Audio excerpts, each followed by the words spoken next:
Welcome to the America 250 PA Start Here, America Did podcast, telling the unique stories that make up the diverse fabric of Pennsylvania. Hello, everyone, and welcome back to another episode. I'm your host, Sydney Harris White. Did you know, according to the Commonwealth of Pennsylvania's official website, that 60% of the state is covered in forests? That's 16.6 million acres of wooded natural landscapes. In fact, Pennsylvania is the only state in the nation named for its forests, as Pennsylvania translates from Latin to Penn's Woods. It's only natural, then, that Pennsylvania is also the birthplace of the American conservation movement. And today, we're exploring the estate of the first chief of the United States Forest Service, appointed by President Theodore Roosevelt. Tucked into the Pocono Mountains in Milford, Gray Towers National Historic Site is more than a historic home.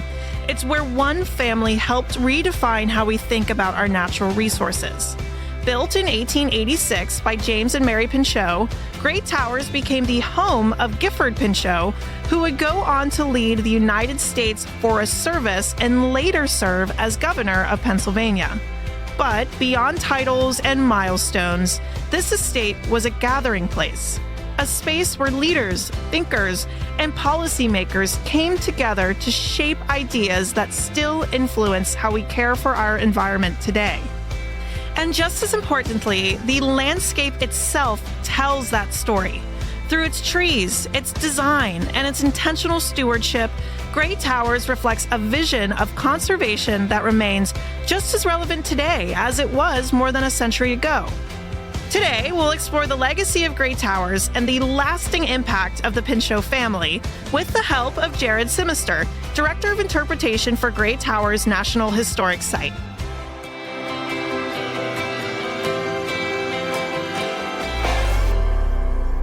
Jared, thank you so much for being here. We're really excited to have you. Thrilled to be here. So let's get started. For listeners who have never been to Gray Towers, can you describe what it feels like to step onto the estate in Milford? There's really nothing else like it that I've been fortunate enough to experience. It is the one and only historic site administered by the Forest Service for a reason.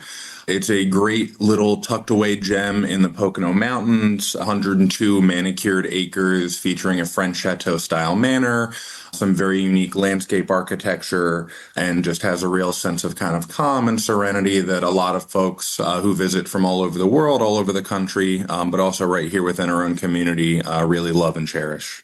And why did James and Mary Pinchot build Gray Towers here in 1886? And what was happening in America at that time that made this place so significant? So that's going to be a little bit of a multifaceted answer. Milford, Pennsylvania was the home of James Pinchot's family, but he was actually the first generation of the Pinchot family born in the United States. His family was French by heritage, and they were supporters of Napoleon Bonaparte. So when the Bourbon monarchy was restored, it kicked off a period known as the White Terror, where monarchists and Bonapartists were clashing. And so the Pinchot family, being Bonapartists, recognized that it was time to get out while the getting was good, so to speak. And in Milford, Pennsylvania, there was already a fairly sizable French enclave. So the Pinchots originally located to New York City, did a very brief stop over there, and then relocated to Milford.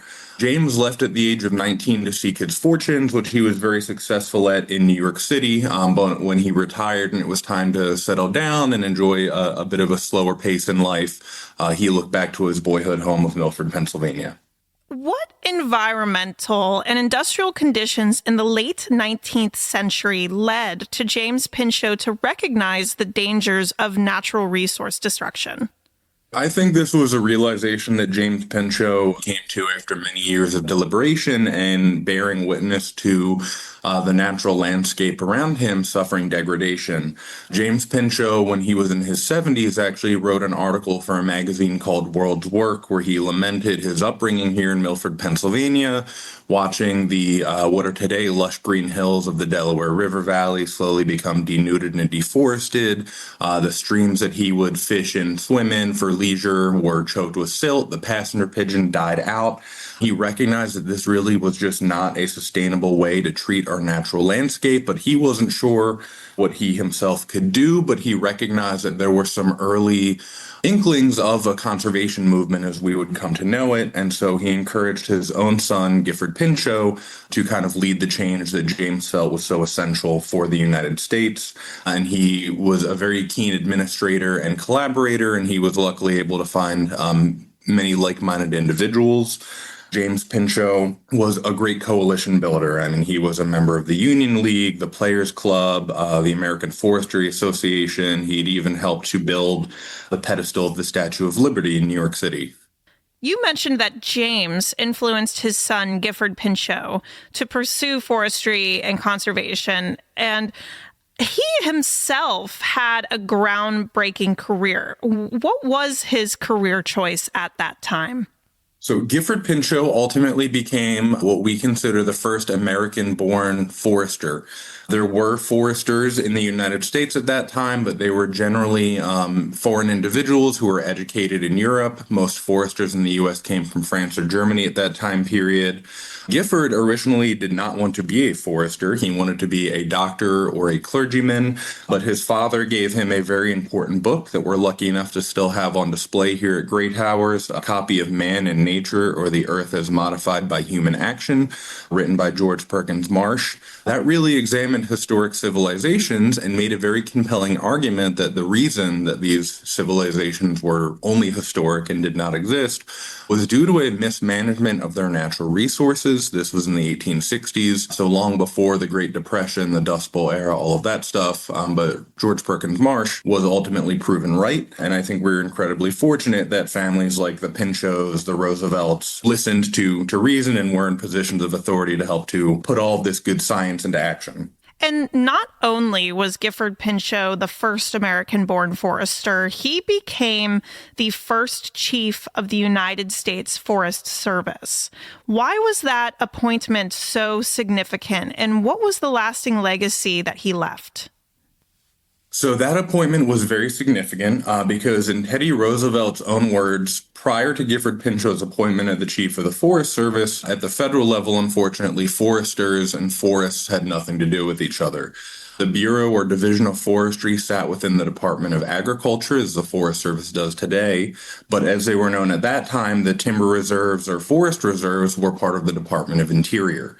So there was really no intermingling between the two. With the Transfer Act of 1905 that Teddy Roosevelt signed, Gifford Pinchot became the first chief of the U.S. Forest Service, and those timber reserves were rebranded to national forests, and the management system that we know today was established. One of Pinchot's greatest lasting legacies is known as the Midnight Forests, where Roosevelt found out that his legislative authority to delineate lands as national monuments was to be restricted, so he and Pinchot worked around the clock for about 2 weeks to set aside over 16 million acres of land.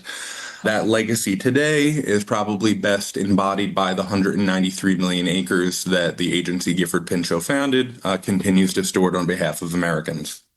And bringing it back to PA, so of course that was a national level opportunity, but many people also forget he was twice elected for governor of Pennsylvania. How did his conservation philosophy shape his time as governor? His first foray into the state government in Pennsylvania, he was actually appointed the state forester in the late 19-teens. So Pennsylvanians had a bit of an opportunity to be acquainted with his work ethic and his ability as an organizer.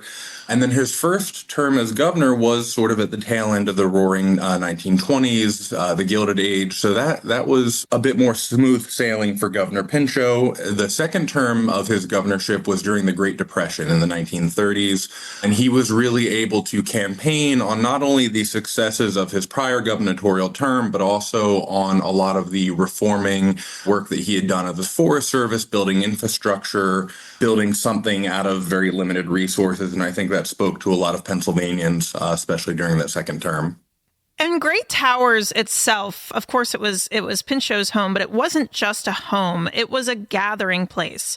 Who came here and what kinds of conversation were shaping policy within these walls?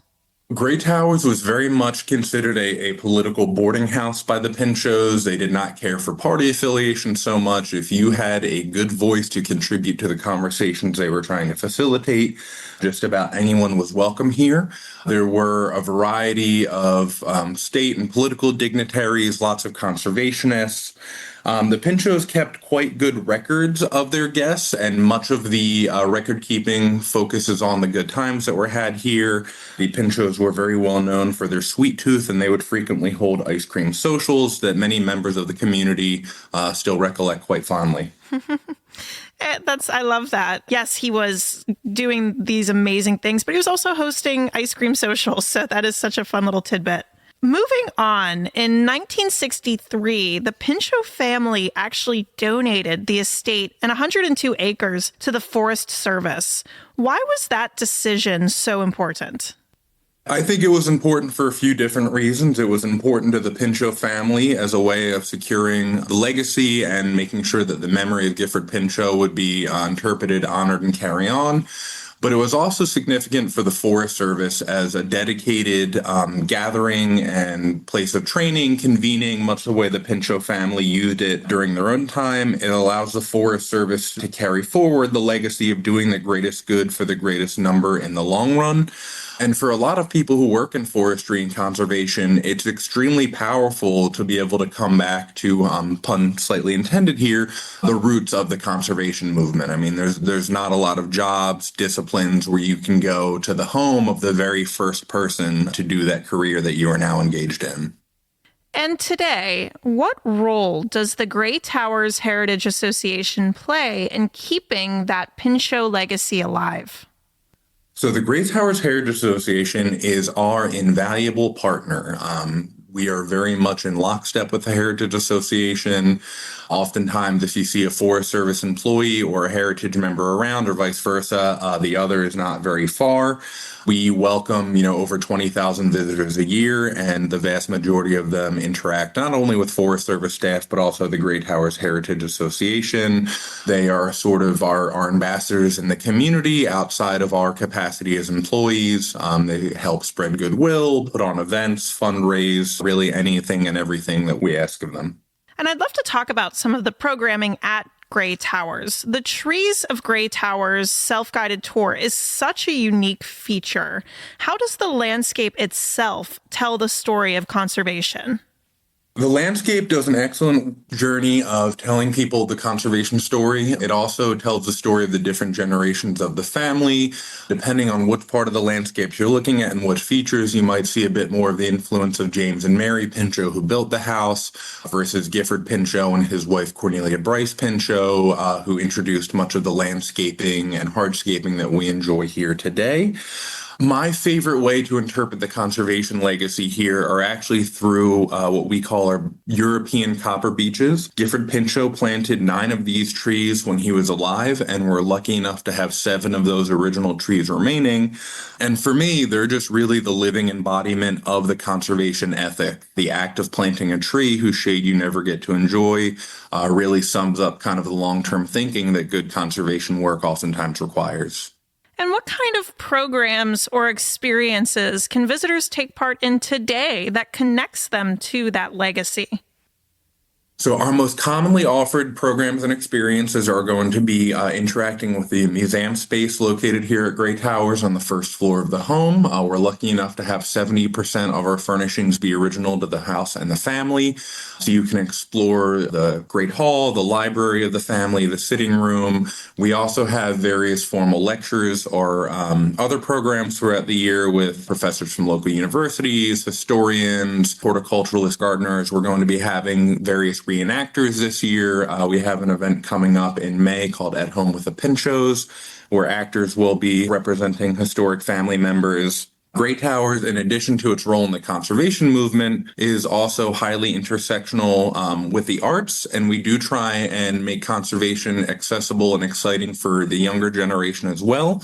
So from June through August this year, every Monday, we are going to be hosting a Reading Ranger program where kids can come up and read with a ranger and do a conservation-related activity to help get them started young. And finally, as we approach America's 250th, why does Gifford Pinchot's vision for conservation still matter? And what do you hope visitors take away after spending time at Great Towers? I think Gifford Pinchot's vision for why conservation, matters really goes back to wanting to do the greatest good for the greatest number in the long run.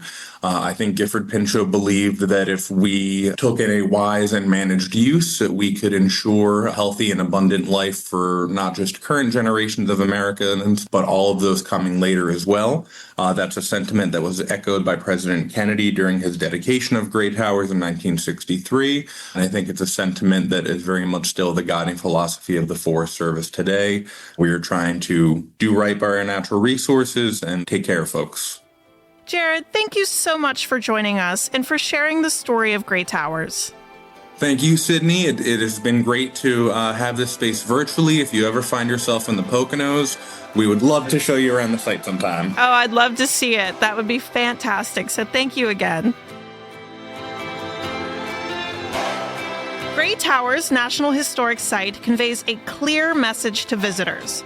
Conservation isn't a new idea. It's a responsibility shaped over generations by people who understood the importance of protecting our ecosystems for those who come next, both the people of Pennsylvania and the species that call its forests home. The work of Gifford Pinchot and the legacy of Great Towers continue to influence how we think about our forests, our lands, and our role in caring for them. Places like this foster a deeper appreciation for the future, reminding us that the landscapes we enjoy today exist because of the care and foresight of those who came before us. And it's up to us to do the same for the next generation. If you're interested in visiting or learning more, you can explore everything Great Towers has to offer at fs.usda.gov/Great Towers. Tours are open Memorial Day through October. Thank you for joining us for today's episode. I'm your host, Sydney Harris-White, reminding you to explore Penn's woods, protect the natural spaces around us, and, of course, to stay PA proud. Hi, everyone. I'm Cassandra Coleman, Executive Director of America 250 PA. Thank you so much for listening to today's podcast. We encourage you to learn more about America 250 PA and send us your podcast ideas at america250pa.org. This has been the America 250 PA Start Here, America Did podcast, produced by Commonwealth Media Services. Stay tuned for more epic Pennsylvania stories at america250pa.org.